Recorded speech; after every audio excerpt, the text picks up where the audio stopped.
Assalamualaikum warahmatullahi wabarakatuh. Perkenalkan, nama saya Habib Nurikuan dari Prodi Ilmu Komunikasi Public Relationship 4A.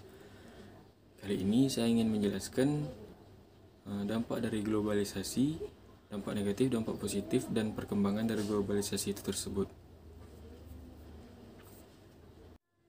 Pertama, marilah kita panjatkan puji dan syukur kehadirat Allah Subhanahu wa taala karena atas limpahannya kita dapat berkumpul dengan keluarga kita hingga saat ini. Mungkin sudah banyak di antara hadir kalian yang paham mengenai pengertian globalisasi atau mungkin masih ada yang belum memahaminya.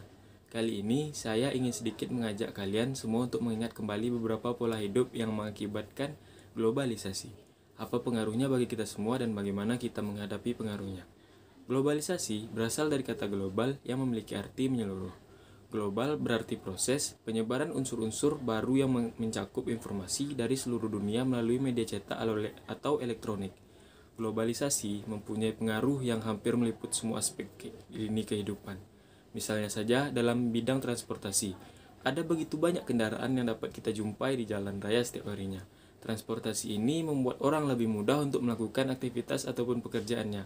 Hal ini tentu berbanding terbalik dengan zaman dahulu, yang mana untuk pergi ke suatu tempat saja kita perlu berjalan kaki yang sangat jauh. Selain transportasi, sistem telekomunikasi juga mempunyai dampak global dan aspek kehidupan. Seperti contohnya handphone. Zaman canggih seperti ini, handphone nampaknya sudah tidak dapat dipisahkan lagi dengan kehidupan kita. Internet adalah salah satu contoh lain dari pengaruh globalisasi tersebut. Baik yang sudah tua maupun yang muda, semuanya berlomba-lomba untuk menggunakan handphone. Dampak globalisasi juga mempengaruhi dunia kuliner di Indonesia. Perlahan namun pasti, masyarakat kita sudah dapat menerima makanan-makanan yang berasal dari luar negeri. Misalnya saja pizza, hamburger, kebab, spaghetti, ramen, dan sebagainya. Aspek berikutnya adalah fashion. Tampak jelas sekali berbagai jenis pakaian yang booming di luar negeri segera diikuti masyarakat kita. Bidang lain yang tidak kalah heboh adalah olahraga. Kita sekarang sudah bisa menyaksikan melalui televisi saja yang menyiarkan secara langsung pertandingan olahraga dimanapun berada ataupun pertandingan olahraga apapun itu. Begitu banyak aspek yang mampu dipengaruhi globalisasi, hal ini jelas bukti sebagai setiap masyarakat mampu merasakan pengaruhnya. Semua orang tentunya merasakan pengaruh yang sama akibat globalisasi. Untuk itu, sebagai masyarakat, kita harus bisa memilah dan memilih globalisasi ini dengan hanya mengambil manfaat baiknya saja dan menghiraukan unsur negatifnya. Sehingga budaya dari manapun yang akan masuk ke Indonesia dapat terfilter dengan baik. Apabila hal ini dapat dilakukan oleh semua masyarakat, maka ciri khas kearifan budaya Nusantara ini akan dapat dijaga dan dipertahankan dengan baik. Semoga apa yang saya sampaikan ini dapat memberikan manfaat sebagai kita semua. Harapan kita bersama-sama semoga pengaruh globalisasi ini tidak akan merusak keutuhan kita berbangsa dan bernegara. Terima kasih. Selanjutnya, globalisasi menurut catatan sejarah bukanlah suatu proses yang baru saja terjadi pada era modern kini.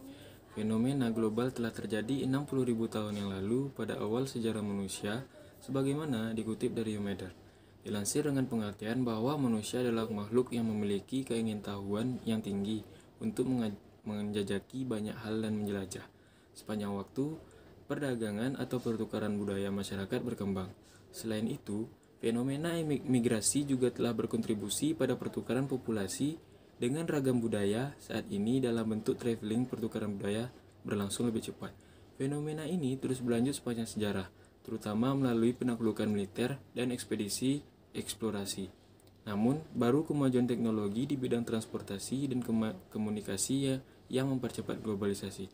Khususnya setelah paruh kedua pada abad ke-20, perdagangan dunia meningkat pesat sedemikian rupa dalam dimensi dan kecepatan, sehingga istilah globalisasi mulai umum digunakan. Globalisasi telah menyebabkan peningkatan tajam dalam perdagangan dan pertukaran ekonomi, tetapi juga multiplikasi pertukaran keuangan.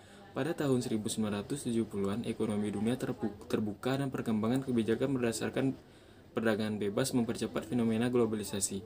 Antara 1950 dan 2010, ekspor dunia meningkat 33 kali lipat secara signifikan. Akselerasi pertukaran ekonomi ini telah menghasilkan pertumbuhan ekonomi global yang kuat juga. Selanjutnya, globalisasi mendorong perkembangan industri global dengan pesat yang memungkinkan banyak pertukaran teknologi komoditas. Mempermudah pertukaran modal di antara para pemain keuangan dunia. Globalisasi keuangan ini telah berkontribusi pada kebangkitan pasar keuangan global di mana kontrak dan modal berlipat ganda. Pertukaran perkembangan budaya yang artinya pertukaran informasi soal perbedaan adat, istiadat, dan kebiasaan di antara masyarakat lokal dari seluruh dunia. Pada saat yang sama, homogen budaya dunia, itulah mengapa ciri-ciri budaya tertentu dari beberapa negara menghilang dari bahasa hingga tradisi atau bahkan industri tertentu. Selanjutnya, hanya beberapa negara, perusahaan, individu yang diuntungkan dari fenomena globalisasi, sedangkan yang lain terkadang dianggap sebagai pecundang globalisasi. Faktanya, laporan dari Oxfam mengatakan bahwa 82% dari kekayaan yang dihasilkan dunia diberikan kepada 1% populasi, seperti yang dilansir dari Yometer. Globalisasi berdampak negatif terhadap lingkungan. Perkembangan besar-besaran transportasi yang telah menjadi dasar globalisasi juga bertanggung jawab atas masalah lingkungan yang serius, seperti emisi gas rumah kaca, pemanasan global, atau polusi udara.